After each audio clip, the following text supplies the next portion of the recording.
If you are experiencing a problem where the default gateway option is missing in Windows 11 and you are connecting to the internet via a router, then this solution is for you.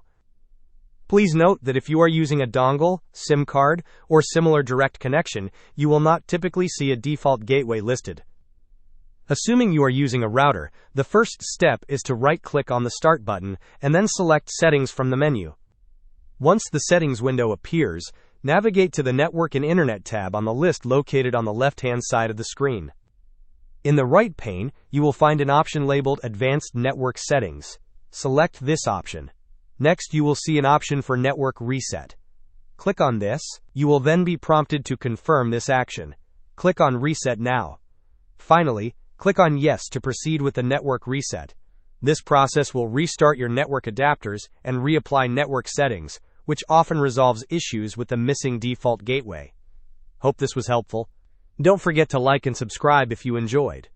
As always, thanks for watching and I will see you in the next video.